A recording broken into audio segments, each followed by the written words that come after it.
Par monsieur Benoît qui vient d'Ustaritz. Voilà son décollage. C'était un porteur dans la réalité puisqu'il a existé, c'est un porteur lourd. Et ces évolutions, eh bien, seront des évolutions classiques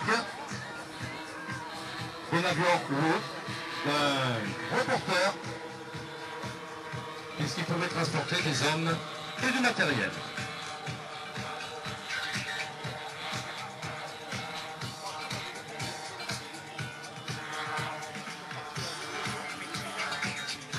Pour complément d'information, le Gigant a servi, et c'est un appareil qui a été utilisé par les Allemands, je vous le rappelle donc, pour du transport de troupes et de matériel.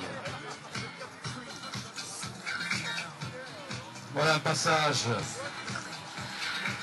lent à la verticale du terrain.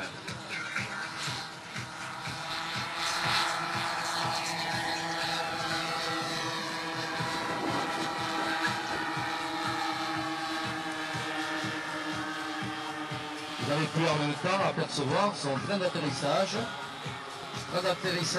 groupé sous l'ensemble Corneille.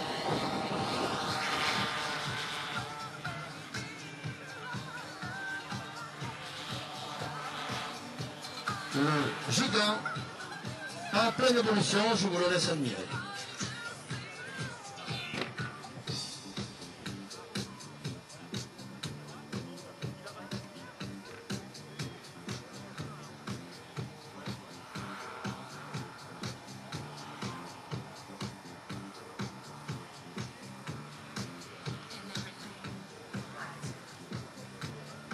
Donc le Gigant évolue, je vais vous préparer à une autre démonstration parce que c'est la première fois notamment qu'on va la voir à Dax.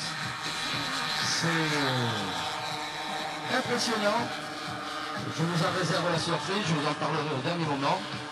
Vous vous souvenez, durant donc la Première Guerre mondiale, des V1 qui étaient l'armée allemande, et ces V1 décollaient à partir d'une rampe.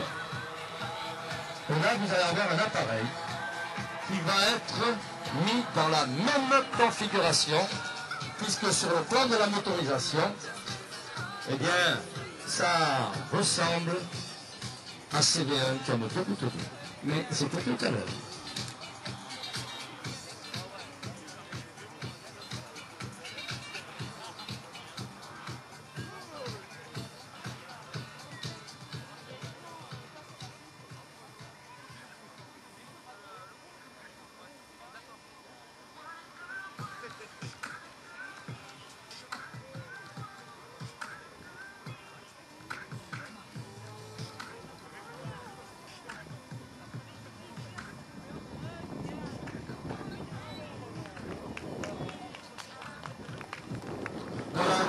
Piloté par M.